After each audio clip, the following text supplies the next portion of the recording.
from. Tell your girl she can kick it if she wants some, but we got no time to waste. Welcome to 4AZ. I'm your host, Tyler McDowell Blanken. In this episode, we'll discuss lessons from the first year of teaching, the Millennial Midlife Crisis, and more. I'm excited to welcome back Peoria physical education teacher, Darien Mckinley. D, welcome back to the show. How you been, brother? I've been good. Glad to be back. Glad to be a part of this experience, and just good to chop it up with my boy right here.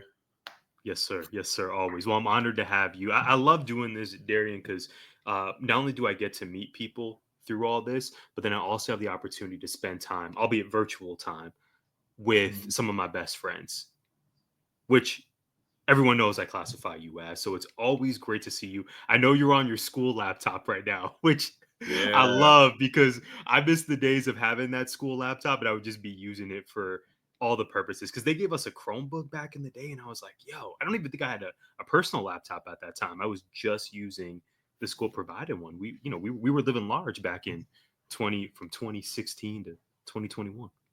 Oh yeah. I think this is a Chromebook as well. And Let's honestly, go. once we got out of school, I haven't touched this thing since. And and the school's like, yeah, you guys can keep it over the summer. I was like, all right, cool, bet. So yeah, Period. I've had this, but I haven't touched it since. And right when I turned it on, it had all my old assignments on here, all these different apps. I was like, oh, let me delete a lot of these, but it was Clear some perfectly space. fine. It was good. Yeah. Yeah. Well, we're going to get into your first year of teaching, as I mentioned, Darian. Before we do, I want to thank you, first and foremost, for coming back on a year later for season 2, right in the thick of it. I didn't tell you this. I wanted to wait till we're on air. Your episode dropped last time during season 1. Massive success. I had people reach out to tell me, yo, I'm so excited for Darian. You got to have him back. He's so handsome. I said, yes, this is true, Darien McKinley. I'm not making this up. And I said, yes, I'm aware. And I'll reach out. I'll hit him up to see if he wants to come back. So you are truly a man of the people. The community asked for it. And here you are. Darien, let's go ahead and get right into it. I know you're fresh off a family trip from San Diego. Welcome back to the Valley. Appreciate it. Your first year of teaching. So many possible directions we could start this conversation. I'll begin here. Was the first year what you expected? Yeah, I feel it was. It was an experience. I would say there was a lot of learning experience from it. There was a lot of ups and downs, a lot of the pivoting from it. But I think it was a good first year. I kind of took what you told me when we sat down, I think a couple weeks prior before, no, actually when we went down to, I think it was Texas Roadhouse when we were just kicking it. And I remember when you were trying to tell me, yeah, Darren, just give yourself some grace and just, come into it with, just the open-mindedness to it. And I took that to heart, and also just what my mom was telling me. And, I learned a lot, and I developed a lot of good skills from being, a first-year teacher in the PE. And like I said, it definitely was, it had some challenging moments, but throughout the school year, I started to adapt more and learn a lot of new things, get more acclimated with a lot of the students and the staff. So it was a great experience, in my opinion. I wish I would have started sooner than later, but to each his own. Everyone starts at different times of their life, but I'm glad to be going back for my second year and having a lot more experience and knowing what I'm knowing now. I think this second year I'll have a lot more expertise going into it and a lot more skills that are going to help the returning students and the new students. So I'm excited for it. I'm not looking forward to that first day because that first day is always, it can go either left or right. So, but definitely looking forward to just being around the staff and the students again and having a good relationship with them now is also a key thing that I was glad to be a part of as well. One of my favorite aspects about year 2 was that you already have those built-in relationships with your administration, with your colleagues, and definitely most importantly, the kids. I can't wait for you to have that experience of kids coming back on the first day and seeing you and saying, yo, Mr. McKinley, yo, coach, what's going on? How was your summer? Da, da, da. And then you roll right into it. Having that buy-in is so cool. You earn that. Yeah, I agree with you. Yeah, I feel I remember it was our first day. Well, not our first day. It was a student and teacher day. And it was just when the students would come in and just meet all the staff. And I remember when my first day there, I I kind of came in and I made a obstacle course for the students, and a lot of them didn't know me, but we had our school website up and it had my picture on there. So they knew of me, but they didn't know me personally yet. And so I think now going to the second year is, like you said, it's going to be cool just to have those relationships now, and cool with some of the parents and the students. They'll be like, oh, hey, Coach McKinley, or hey, Coach, or Mr. McKinley. That'll be a cool experience. And with me, I'm always good with names. So usually after a couple of times meeting those kids, I remember them right off the rip. So that's going to be cool. And at the same time, I'm sure we're going to get a couple of new students there, and I'm sure a lot of students will tell them about me. So they'll know how I am, and I think that's how you build that foundation with those new students. And from last year, I already built that foundation with a lot of them. So that's what I'm looking forward the most, is working with those same kids and new kids, and having a different twist coming in as well. I'll probably get more into that when we get into different questions. For sure. And remind us, you're working with students primarily 1st through 8th grade. Yeah, so I work from kindergarten up to 8th grade, and this year we just added a 9th grade class. It's not going to be a big class, but I guess you can say now I'm working from K through 9th. So yeah, that pretty much grade level. That's exciting. Oh man. Okay, so let's stick with the first year. What surprised you most about year one? I would say the biggest surprise coming in was having a plan. Like with me, so my misconception coming in as a PE teacher was like, oh yeah, we'll play like a game of basketball, or we'll do soccer, or do some type of physical activity. Time goes by, boom, bam. All right, next class. This is a little bit different. So with kids, they obviously have a attention span of about maybe 5 to 10 minutes. And for the majority of my classes, they were about 45 minutes to an hour. So having to entertain kids for that amount of time with a safe game and an activity that, keeps them engaged, that was probably the biggest challenge. And I know my first couple of months, I was pretty much coming in like every week, or every day, like, okay, what are we going to do today? Oh, okay, let's do this game. And then the That's next so day, real. different. Yeah, that's the grind. Yeah, and then I slowly realized that that's not the move. So going into our second semester, I established more of a routine and more of like an actual plan for the kids. So like each week I had like a set plan and a set of activities that I would do with the kids. And each grade level we had different parameters. So from K through 5th at our school, it was just pretty much whatever activity you want to have for those kids. And then from 6th grade, basically up to 8th grade at the time, you had to have more of like a structured curriculum. And I felt that was a lot better too for me to make that program, because it gave me an actual idea of what I'm going to do with the kids that day.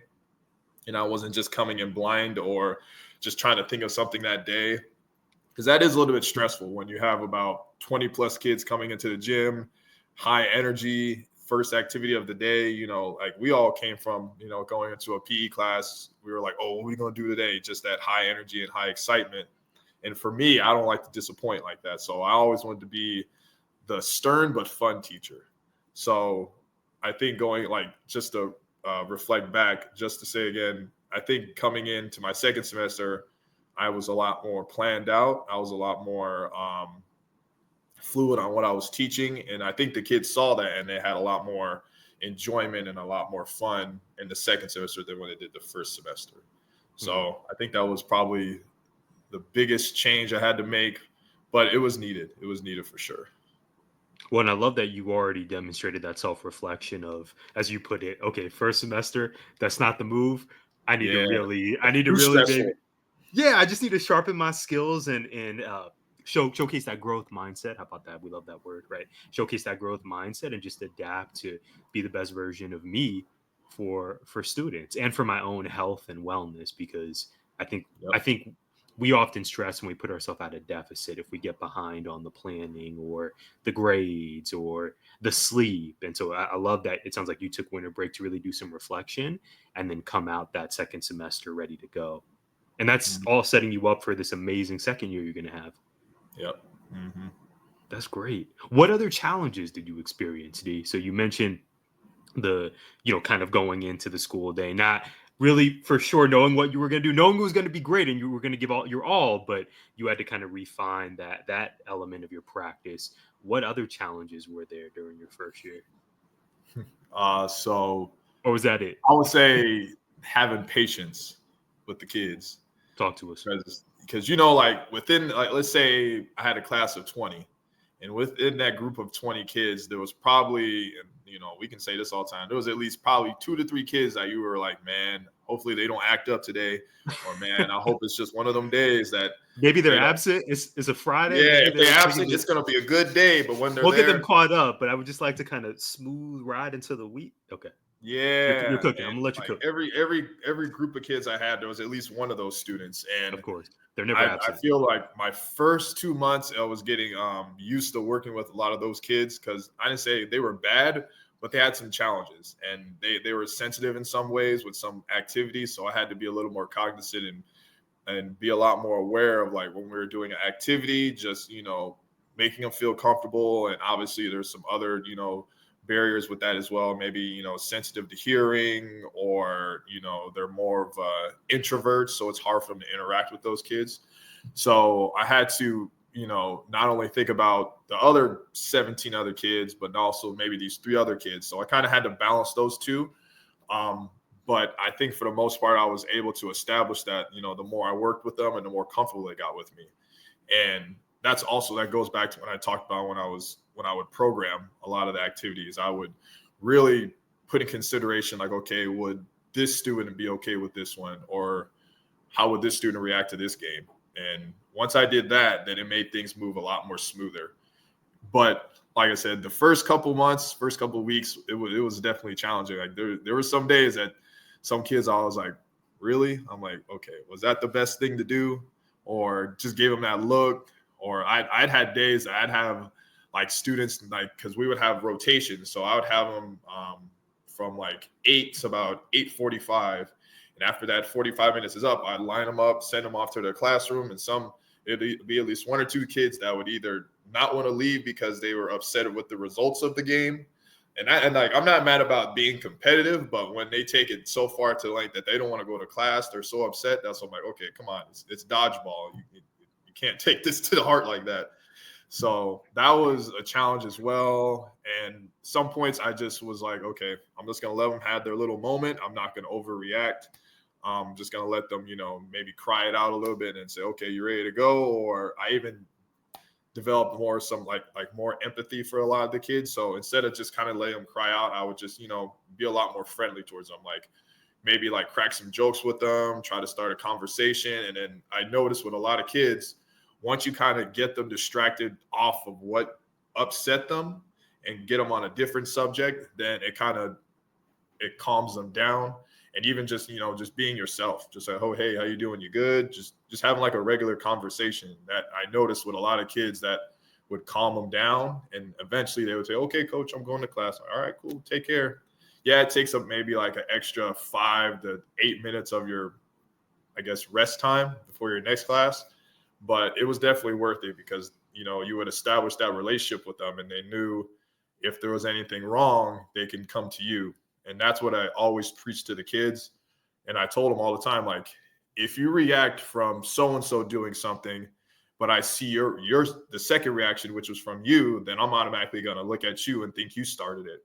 But if you tell me right off to the jumps, I say, hey, so-and-so was pushing me, or so-and-so was picking on me, then I can help you out. So I always would say to the kids, help me help you.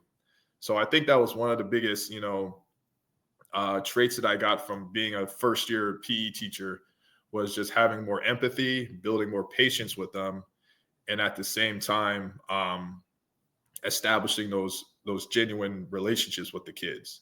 And they notice it. Like, kids know when you're real and fake. And for me, I was just always real and honest with them, especially the older they were. Kindergarten through second, I kind of let it slide a little bit, but from 5th grade and up, nah, I wouldn't say I was strict with them, but I had a little less. I emphasize less with them for the most real part. Mr. McKinley. They get the realest coach. Yeah, I told them all the time, like, I'm just gonna be honest with you. I don't think that was a smart thing to do, or I'm gonna be real with you. I don't think you should do that. And like I Right. said, they noticed that, and they know, okay, Coach McKinley, he's not going to pull no punches. Obviously, he's not going to, demean me or embarrass me, but he'll Of certainly course. tell me what's up. And I Right. think Yeah. kids respect that a lot more when you're like that. Absolutely, they do. And I think a lot of what you said resonates. First, I want to start with relationships. You're right. That's what all this work is about. It's been that way. A lot has changed in education, year to year, decade to decade, but it's always going to be about relationships. Period. And what you said about, okay, for your younger learners, I think you said K through 5. That requires a specific skill set for you to use. And then your students 5th through 8th, soon to be ninth grade, that requires different skill sets that you have to develop and utilize every day. I think about, even in my context of having a ninth grade class versus a 12th grade class. They're going to still get me and the authentic me, but the way I deliver who I am and the way I deliver the content, it just looks and feels different. And it requires different parts of me to engage a ninth grader, or in your case, let's say a kindergartner, versus Yeah. an eighth grader, or in my case, a senior. I think that's what's cool about the work, is certainly not without its challenges, but it really requires you to not only develop that patience, but just unpack these different parts of yourself as a teacher to meet the needs of specific students, specific grade level. It sounds like you're killing it over there, man. I'm so proud of you. Yeah, a lot of teachers like, you're coming back next year, right? I'm like, yeah. And a lot of students were like, are you coming back next year, Coach McKinley? Like, yeah, I'll be here. Like, all right, cool. Hey, And I think the overall that's best huge. part of being there was hearing the kids' feedback. Was like, oh yeah, coach. And I don't know, like they were just saying it to say it. It was just in the moment, but a lot of them like, you are the best PE coach I ever had. You taught us games that we never knew about. Get out. You're like, yeah, I've been Yeah. doing this for I'm years. like, y'all That's didn't do this this is coming what up, I or y'all didn't do this last year. Like, no, we just did this and that. And I wow. was like, man, I did this stuff when I was y'all age. So that's gratifying and cool to hear. Is they had a great experience, and I think the biggest flex I could make was I didn't have like any major injuries in my PE class. Knock on wood. Hopefully going to next year, but Amen. yeah, I mean, we had like some small incidents here and there, but never to the point that the kid had to go home early or any major injuries. And I know that could be, demoralizing for a kid and maybe even parents to like, that safety of bringing their kid into a PE class and not knowing if my son or daughter goes to a PE class, will they be safe? And I can say that I didn't have no major injuries, maybe some hits in the head with a dodgeball or maybe a slip and fall with a little bit of ice. They were good to go in about an hour, but nothing serious that would send them to the hospital. So grateful for that. Absolutely. And it's not just a matter of, rolling out the ball and playing, particularly, this from your coaching background. And now as a teacher, you have to have all of these plans and these contingency plans. If something goes wrong, you have to have your eyes on everyone. I think we really need to show some extra love for all of our educators, of course, but especially including our PE teachers, because like you said, Darien, you were thinking about all of these different factors. How do kids get along with each other? Let's make sure we're injury free. But if something comes up, I have to make sure I'm trained and ready to go. I think about my experience. I haven't told you this. I volunteered at the Boys and Girls Club recently here in the Valley. Amazing organization. Shout out to the team out there. And for whatever reason, the dodgeball seems to be like the seminal game of childhood Yeah. sports. It is so cutthroat, and inevitably, like I got there and I was placed at the dodgeball courts. I was kicking it with the kids for like 90 minutes, just having fun. And then I was playing and taking it way too seriously, hitting lots of kids in the face with the dodgeballs. But luckily Hey, that's the name of the game. they were the soft dodgeballs. So yeah, I was cutthroat too. Don't get it twisted. Mm-hmm. And inevitably, there was beef throughout the game. There was like a gender war happening where it's like the boys versus the girls. And then I'm sure you've had this. We could have a whole episode just on dodgeball. Uh, Mm-hmm. it was so funny to me, but the kids were taking it so seriously. When a kid hits another kid with the dodgeball, but then the kid who got hit claims, no, I dodged it. No, it didn't. No, you see, just missed my Bruh. toe. And then that results in a whole, it's like, yo, do we need to play squabble up here? And just like have y'all just figure, like, this is just a game. But as you brought up, for them, this is like the most important hour of the day. Is NBA championship vibes. how do I perform a dodgeball? If I get hit, I'm embarrassed. Do I even own that I got hit? It's this whole thing. And there were just so many instances and shout out to the staff at the Boys Girls Club because they handled it expertly. But there were just so many little battles during the game. And it just reminded me of, oh, wow, what it's like to be in third grade when this is the most important hour of the day and this is your most important worry of your whole week. It's kind of Yeah, adorable. it was. I remember like coming into the first year of the school, I had conversations with the whole class about competitiveness and not taking it too far. Like I said, I tell the kids all the time, I don't mind if you're engaged with the game and you're trying to win. That's the aspect of it. You want to win, you want to help your team, so on and so forth. But when you're taking it so far that you got to cheat to win, or you're extending it after class is over, that's when I got to intervene. And That's the like, thing. That's the thing. yeah, and then Wow. with dodgeball, I don't know what it is. Like I mean, I like dodgeball coming up, but I never treated it like how these kids nowadays, like especially at the school I was, they like at the Boys and Girls Club, I had the same experience. These kids, when I would say, okay, it's a free day, what do y'all want to do? Like dodgeball. And then at some point I had to start doing my research and started doing different variations of dodgeball, like changing up some rules or adding different variables to it, instead like saying, okay, instead of getting certain people out, you got to get the target, or you got to aim for these cones, or you got to split the gym up into 4 different. I don't know. I switched a lot of things up, but I just had to get them out of that mindset of, oh yeah, dodgeball is the only game we can play. I'm like, nah, there's tons of other activities they can play. And like I said, it was funny just how serious they took dodgeball. And like some kids I had to literally watch. I'm like, all right. Like, all right, so and so you're out, or so and so you're out. Yeah. Like, no, it hit the ground. Like, It did it no, every time. Every time. like, I'm not having an argument with you. Just sit down. I'll call jailbreak. Yes. You get back in. I'm like, it's not that Jailbreak. serious. Yes. Yeah. Yes, that was a thing at the Boys and Girls Yeah. Club too. I'm not looking. That's the only game I'm not looking forward to, because I know how Gosh. serious those kids take it. And luckily, we kind of pulled back from it a little bit because a lot of our dodgeballs were starting to rip. So I had to use my creativity and like use other different games to use less dodgeballs, and even get to the point that we're using maybe 2 balls and we're having like a big free-for-all game. And the kids like that as well, because it kind of limited the time to get the ball. So it was literally they get it, throw it, all right, next person. It wasn't they're kind of holding in and doing this extra stuff, or even made it so that they can only get in a certain square to tag people out. So like I said, it was good. Like it was a learning moment, but it pushed me to, be a lot more creative and show the kids that there's more than just picking up a dodgeball, tagging someone. There's other things you can play. And they, like I said, they all reciprocated it well and had good feedback about it. So I guess, I did something a little bit right.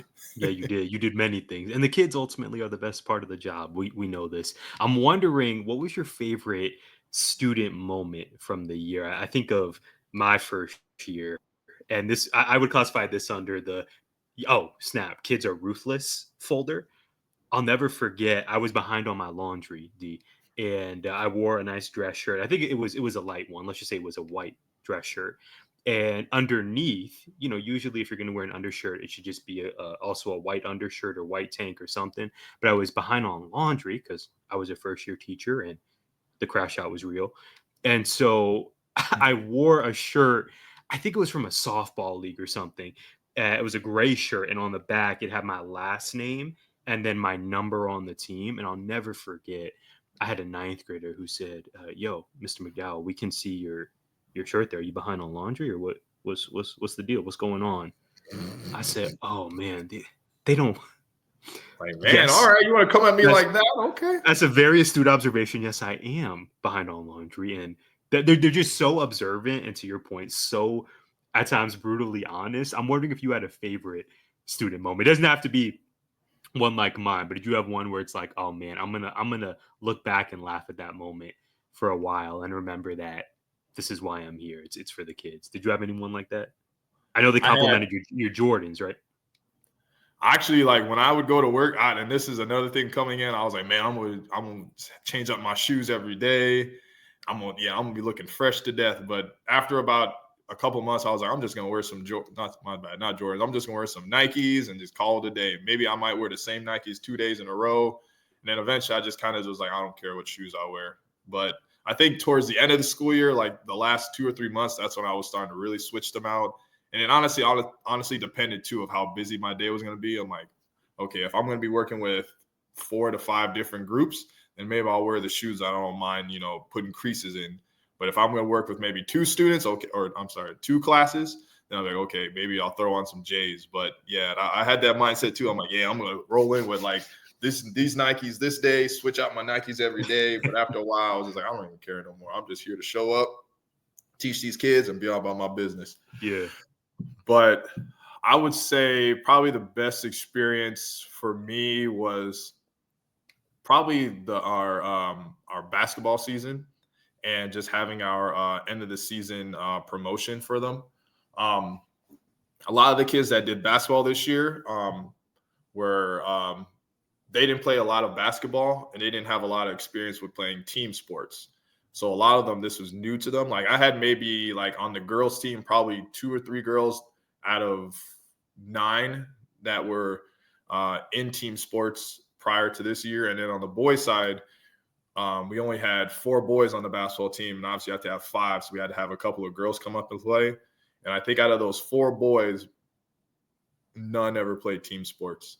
So I would say it was probably just that overall experience is working with those kids and just developing that relationship with a lot of them. And one of them, she was an 8th grader. She's going to Centennial High School next year. She was, it was weird with her, like beginning of the school year, she was kind of like on the quiet side, and I would see her, but I wouldn't really like converse with her or say hi or nothing like that. And then throughout the school year, I was seeing her more and more, and she was in my PE class almost every semester, or I'm sorry, every quarter. And we were just to the point now, say, hey, what's going on, Coach McKinley? And we'd have our little inside joke, because she always liked to say slay. She'd like say slay. So I was like, all right, make sure you slay in class today. I'm like, all right, appreciate that, Coach. And yeah, she at the end of the school year, she got me a gift card. She also got me, she loved Dr. Pepper. So she's like, Coach, this is how much I love you. I got you a full liter of Dr. Pepper. I was like, oh, she's a real one. A full liter. Yeah. Yeah. And and you can also see the feedback from how they liked their PE class. And the two semesters or the 2 quarters I had her in, she was like, yeah, best coach ever. He makes us run, but it's worth it. Or he doesn't let us slack. He's strict, but he cares. So wow.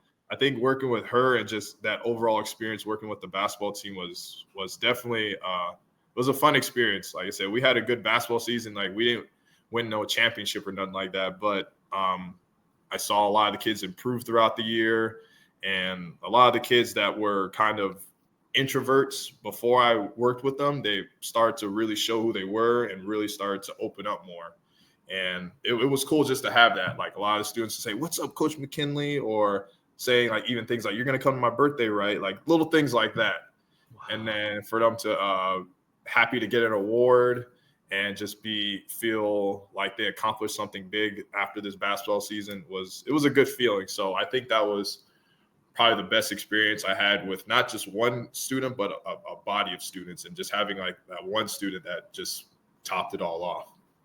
That's beautiful, brother. You are truly making a difference. And what I love is, to your point, we'll have those kids who we just instantly connect with. You can sense it by week 1, week 2, like, oh, okay, we're speaking the same language. But then you'll have kids, to your point, who by no means are disrespectful. You may have those kids as well, and that's why we work with them. But you'll have students who are maybe a little more quiet, the young lady you brought up. But then by the end of the quarter, semester, or year, they open up and they tell you, hey, you made a difference in my year. Or as they get promoted or graduate, you made a difference in my life. What higher honor is there? It's the best. Where we get to do this work. How cool is that? And and then who knows, like 5-10 years down the line, they say, oh yeah, who is your favorite teacher? And we all have those teachers that we remember from when we were in middle school to high school and college that made a difference in our lives. And I hope that majority of these kids, a few years down the line, they can be like, oh yeah, what was your best experience at this school? Like, oh, it was Coach McKinley. He was a great teacher, great coach, and very supportive. And that's what it comes down to when you're an instructor or you have that type of leadership role, is you leave a positive impact. Because from when you're a kid up to you're adult, your mind is absorbing everything you see and hear. And a lot of times that stuff gets stuck in your brain for a lifetime. And sometimes it might just be in your subconscious. Like you might not necessarily remember it right off the rip, but you might have something that happens and it reminds you of, oh yeah, I remember when coach taught this, or I remember when coach said that, and it just clicks and you just start remembering all those good times. So that's what I hope I got with a lot of the students here, and especially the ones that went off to the high school level and basically take all those things that I taught them when it comes to, physical activity, stretching, water hydration, just like the little like health habits and stuff like that. And like even just like characteristics of just being yourself. And I actually, with this girl too, I actually had to, because she had another incident. She was boy crazy at the time, and she was like she was talking to me about like what was going on, and I was like, okay, like, so does this boy like you? She's like, I don't know. I'm like, okay. Does he try to spend, like, literally had to break down like, okay, if like as a guy's perspective, this is what he's probably thinking.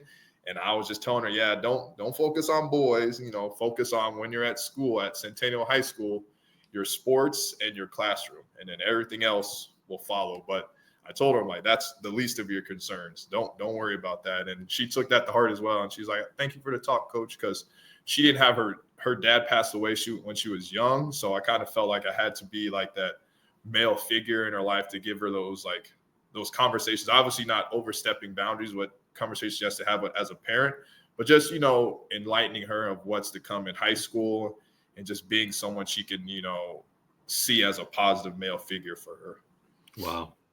Wow. That's huge.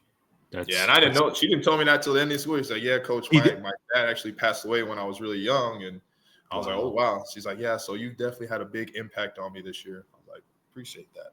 How did that make you feel? I'm getting goosebumps hearing this. And I know it's not because it's cold. It's hot in the valley. It was surreal because I was like, yeah, I never seen their dad. But most of the time when you would go to these sporting events, you would just see the moms, and the dads may or may not be there. And yeah, when she expressed that to me, it's like, yeah.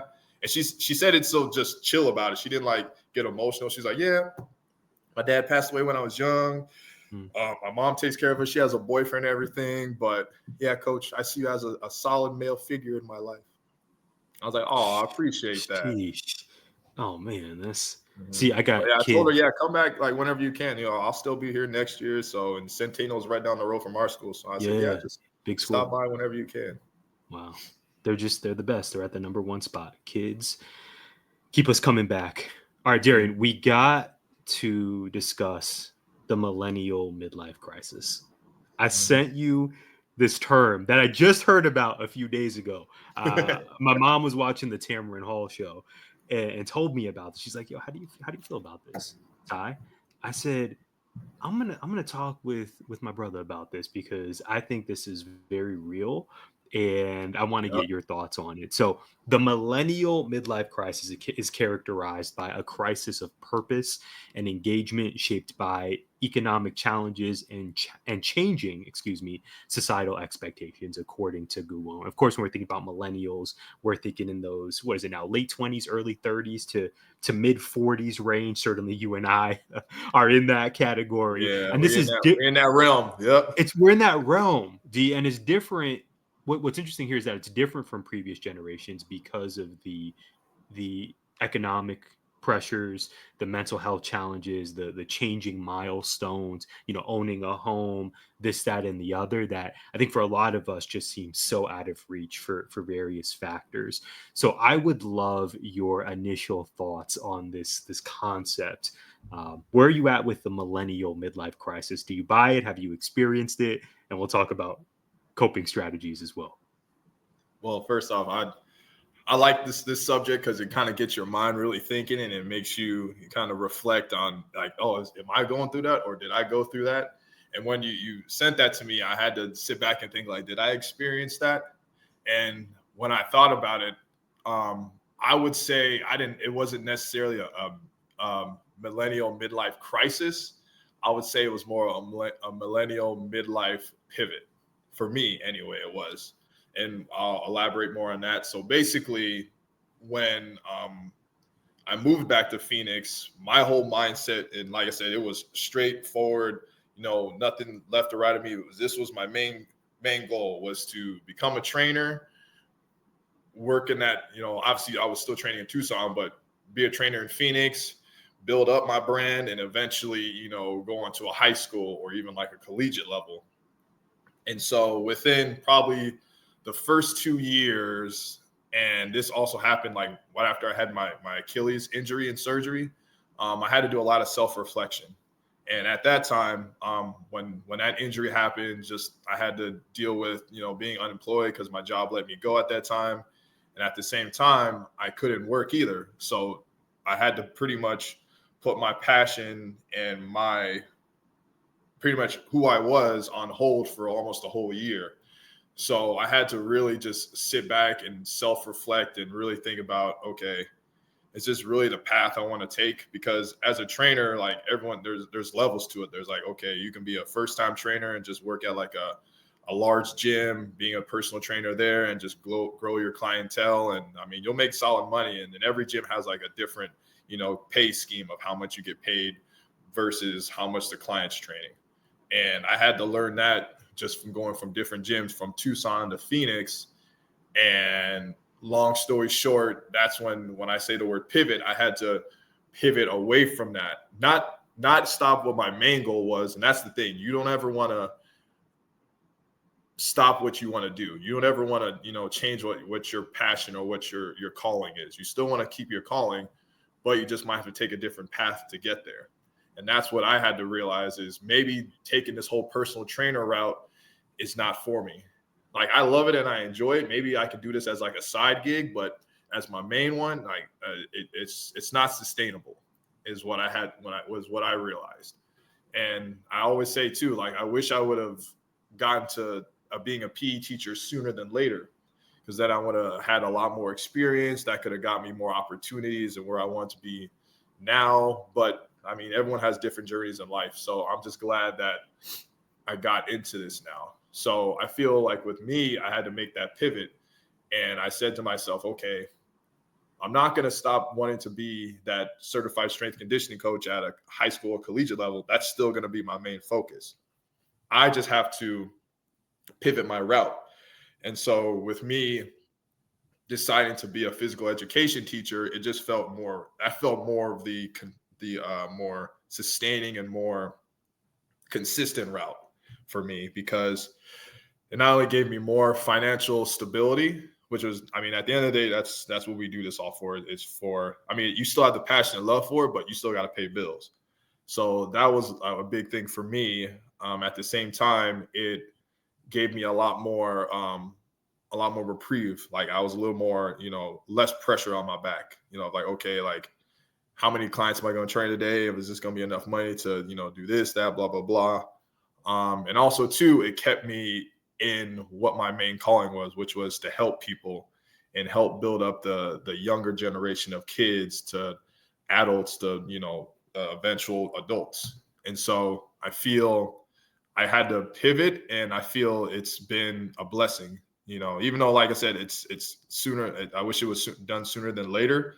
I feel it's been my calling. And just, it kind of also just brings back like a full circle moment too, because I worked at the Boys and Girls Club for about 3 years. And I was like, yeah, I'm like, I'll never want to work with kids. Like, kids, like they have like their moments. They have, like, you got to. I can confirm. I remember this era of you. Yeah, and you got to be really patient working with certain grade levels. But like, when you mature more, and when you build more empathy and just more patience for a lot of things, and kind of like pushing things to the side and not letting it overwhelm you, you build those characteristics to work around children, because it's not easy. And I tell our kindergarten teacher all the time, like, you're a blessing, because not everyone would do what you're doing. And working with kindergartners who attention span is this long, and they have energy levels up to 1,000. So I always give her grace, and I always give her flowers, because I tell her all the time, like, without you, this world, we wouldn't be where we are now without people like you in this world.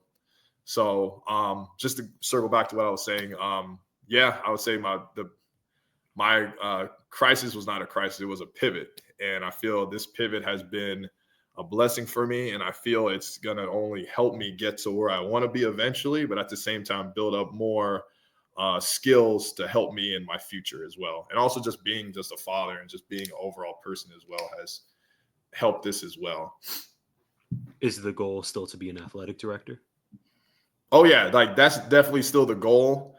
And like I said, I'm glad I'm getting this experience now just to work around different age levels and at the same time working in a structured environment. Like when you're at the Boys and Girls Club, and no disrespect to them, it's more so like a controlled, uncontrolled environment. You know what I'm saying? So it's basically, yeah, you come into a controlled setting, which is in the gymnasium, but at the same time, you might not have an activity plan. It's just they come in there, grab a basketball, grab any piece of equipment, kind of just burn off that energy, what they had during the school day, and they just play until their parents get there.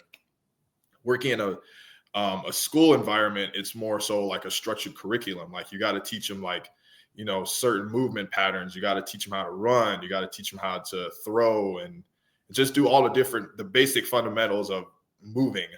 And even like if you want to get more in depth with it, when they get older, you want to teach them how to, build skills in basketball, or even learn how to shoot, or even learn how to throw a football. So you get more in depth with that. And that was also fun too. So that wasn't necessarily new to me because I was already doing that from the jump coming in, but I like it how it's more structured for me, and I can literally go level by level. Like, okay, this first cycle, we're going to teach you guys how to throw a football. This next cycle, we're going to teach y'all how to run a route. And then on this last cycle, we're going to put it all together and be like, okay, we're going to learn how to throw a football while running a route, and then a pass after catch, or even like I said, there's a lot of different things like I put in perspective throughout this year, and it's been cool. So. That's great. There are two I think, how do I want to say, parts of my mindset that I've really been focusing on lately, Darien. Number one, I've really been leaning into nothing happens by coincidence or by chance. I think everything is intentional and with purpose. And like you said, challenging times just prepare us to pivot and still hold that vision and just prove that we can do hard things. And then secondly, I don't know about you, but I think about as a kid and then even sometimes as an adult, the celebrity worshiping that I've been a part of, because I think about some of the hallmarks from our youth, whether most recently it's Diddy and his trial. You could even mention Drake or any number of people. And granted, these are different levels of transgressions. But I think about these people that I worshipped, and now I'm like, oh my gosh, when I was a kid, I should have really been extra inspired by my parents, my family, my teachers, people I know who are making a difference in the community. I think we're at this kind of reckoning with, you and I are in our 30s, and we're seeing a lot of these heroes we grew up with prove to be really terrible human beings. I think about all the Sean John clothes I had growing up. Shout out to my parents. Shout out to my mom for I had some getting Sean all Johns. those for me. You know, I was stunned on the first I had a day. light blue Sean John shirt. There you go. I had a gray hoodie amongst others. And I just think about it now, like, oh man, I'm just trying to reckon with, we're all aging, we're all trying to accomplish our goals, which is really exciting. And then also just seeing some of these hallmarks while recognizing that, people are getting older, us included, recognizing that as these celebrities are aging, or people that I just look to for inspiration, they're kind of proving themselves to be something different than what I thought it was. So like you, I think this conversation around the potential millennial midlife crisis is fascinating, because ultimately we're all just trying to do good for our family and for our community, and to have nice things for people we care about. In your case, for Cam, your daughter who started in first grade. We're going to get into that soon. And we're just living in a very unique time. Not that challenges don't exist for previous generations. You and I know, Darren, our parents have had to work really hard to provide us with this life we have. I think there are very unique challenges in this era, locally, nationally, that just make us maybe feel some existential worry about, am I going to be okay? Can I make it? Can I accomplish my dreams? Yep. And I don't have any Sean John clothing anymore, so that's good. Yeah, that's I very good. I haven't had any Sean John clothing probably since middle school, to be honest. Probably high school for me, but I'm not mad at you. Yeah, I didn't. As a terrible person. Oh my gosh. Yeah, Who would have known? I think we get caught up on, and you can also tie this to social media, is when you see Talk about it. social media, you see all of the best things from people. Like most Right. time when people post stuff, they post like the best looking picture, the Yeah. coolest looking picture, the best looking food, things like that. So you automatically gravitate to that. And when you see, millionaires or moguls that have made it or have made, millions of dollars selling shoes or making music, you get caught up in like, man, I want to be just like that. And a lot of times you don't want to put, and they say this too, a lot of times, is you don't want to put yourself in someone else's shoes. You want to follow your own path. You don't want to be like anyone else. And this is what I was taught at a young age, is never to be a follower, is more to be a leader. Be your own trendsetter, because you don't know what that person had to do to get to that million. You don't know what that person had to do to make it where they are now. Like they might have went the grimy way. They might have went, the old fashioned way, the blue collar way. Hard work. Sometimes it's not necessarily hard work. Maybe it started off as hard work, and then they eventually, that money and power got to them, and they started abusing it. So it's more so about, first off, knowing that your only person that you should be, trying to appease is not only yourself and God. Those are like the two things you want to appease. You want to stay true to yourself and know that everyone has different ideologies and different religions and backgrounds. But for me, it's always been God at the top and then family. And it's always been those were always been the two areas that I wanted to appease and always wanted to do right by the most. And then after that was just secondary. So it's just more so about not getting out of your own lane, but at the same time, not trying to mimic other people.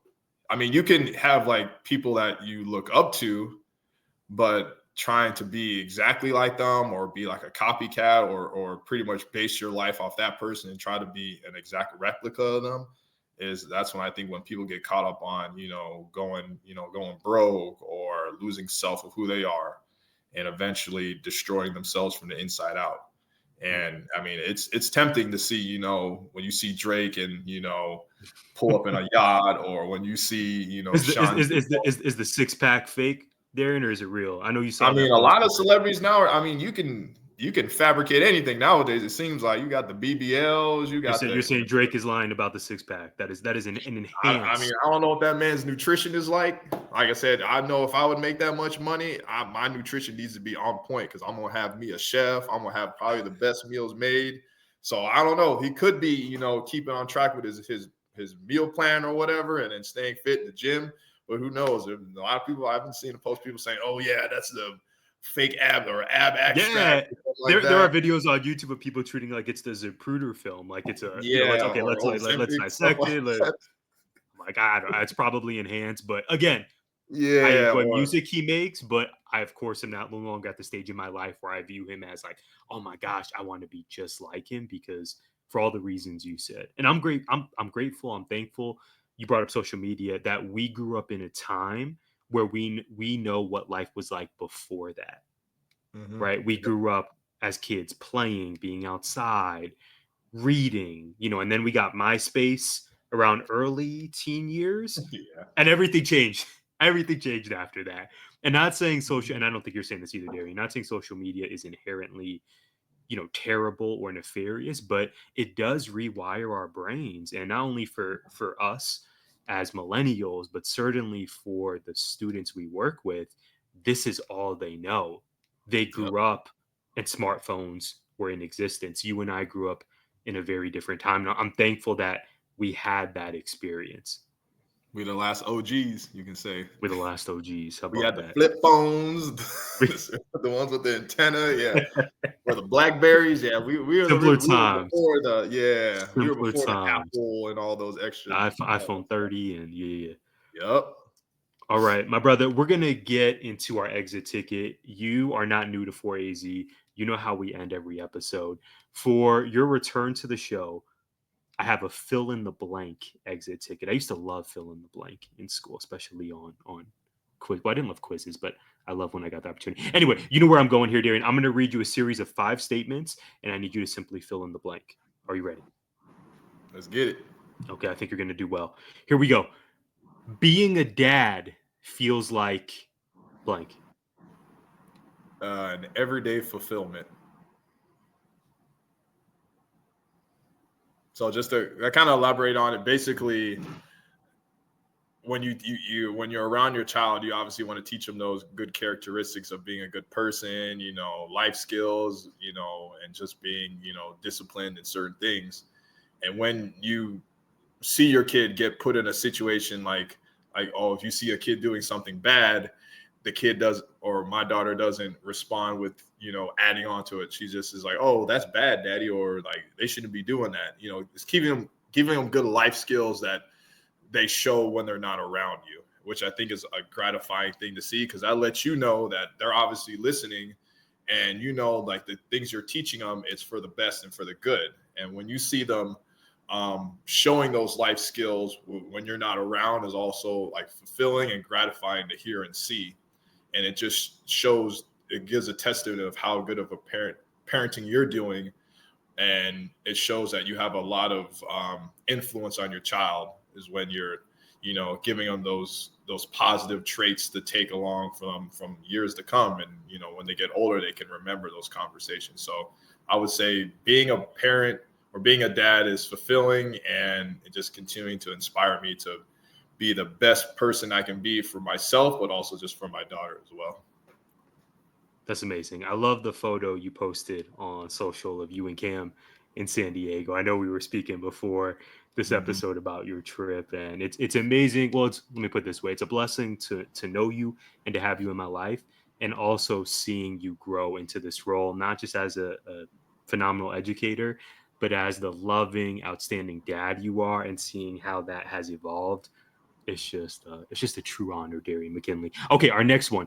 The biggest misconception about teaching is, I think the biggest misconception of being a teacher is it is not like a 9 to 3 or a 9 to 5 gig. It's something that you take not only while you're at school, but also when you're out of school, when you're on summer break, when you're on your own vacation, because a lot of the times you're planning ahead when you're a teacher. Like, you're not just planning for maybe that day, you're planning for that week or that whole semester. So you're constantly thinking about, okay, when this is done, all right, what's our next steps going to be? Like, when you're a math teacher, you obviously start with, like, okay, let's teach the simple fundamentals of, addition and subtraction.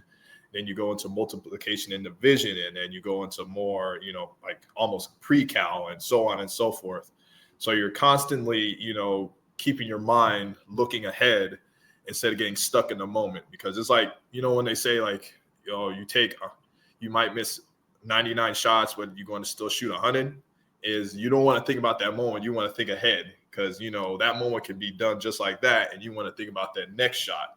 Even if it does or doesn't go in, you want to continue to shoot your shot, because eventually it's going to go in, and you want to be able to just think ahead and not get stuck in that moment. So just to, like, again, to recap with that, it's not just a 9 to 3 or 9 to 5 type of job. It's more so an all day or all year type of thing. And not everyone is built like that. And you just got to have a solid patience for yourself. And at the same time, have a solid understanding of what you're teaching, and knowing that you're teaching them properly and the right thing. Preach. Next one. Blank is the last song I listened to. Let's see. The last one I listened to was, Baddest in the Room by Friday. So before we had our call on here, I worked out. And I don't know, this past few months, I've been really stuck on R&B lately, and I'll catch myself doing like a challenging workout, but stuck on some R&B. And like with me, I like to listen to like I'd say this, like my top ones is SZA. She's up there. Hey. Friday, and a little bit of old school. I go with either some Jodeci. Talk about it. I go to. I literally have like a whole like workout playlist, which is straight R&B. So I'm sure you do. We're gonna throw in some TLC, some Keith Sweat, Maxwell. I don't know about Keith Sweat. I don't know about that. That's a little bit. Okay. But yeah, we'll definitely. That out, production team. Yeah. Yeah, nah, you good. But yeah, a lot of R&B. I've always loved R&B music, but I know it really catches me now when I'm listening to R&B while working out, and I'm like, okay, bet maybe this is just something I am now. That's So a yeah, different I would vibe. definitely say Friday for sure. Baddest in the room. Baddest in the room. Okay, last two. One of my goals for my second year of teaching is, I would say expanding more of what I did last year. So kind of just being a little more creative and probably instilling all the skills that I learned in my second semester and coming right into the new semester with that same type of mindset, but like a small change up from things, like obviously like different games and more of like more confidence in when I'm teaching these activities. So I love it. I love it. It's all about expansion. Last one, my friend. In 5 years, so this will be 2030. Can you believe we're closer to 2050 than we are 2000? How is that? crazy. How is It's that? crazy. Yeah. I'm not trying to think about me being 50 years young. Yeah, I'm telling the millennial midlife crisis. I'm telling you, it is when I a turn thing. 50, I'll probably start really switching things up. I'm like, yeah, I'm gonna change up my hairstyle. I'm gonna do all the extra stuff. Like you see it happen when people reach a certain age. That's when they start, Of course. adding new things into their life that they should have did when they were younger. Right. It's real. Motorcycle, things like that. It's real. Okay, I got us drifting off here. Last one. In 5 years, I want to blank. In 5 years, I want to be not only employed at either a high school or a collegiate as a strength and conditioning coach, but I also want to see my family continuing to stay healthy and seeing my daughter grow, because she's 6 now. So by 5 years from then, she'll be 11. So what is that? That's almost sixth grade.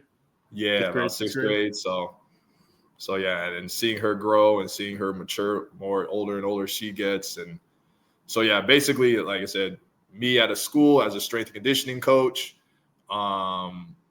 me financially stable, and my family in good health and wealth. You heard it here first. Thank you for joining me, Darien. How can we connect with you and support all that you're doing? Oh yeah, so best way to connect with me is through Instagram. Instagram tag is Coach_D McKinley, or you can just type Darien; it will pop up right there.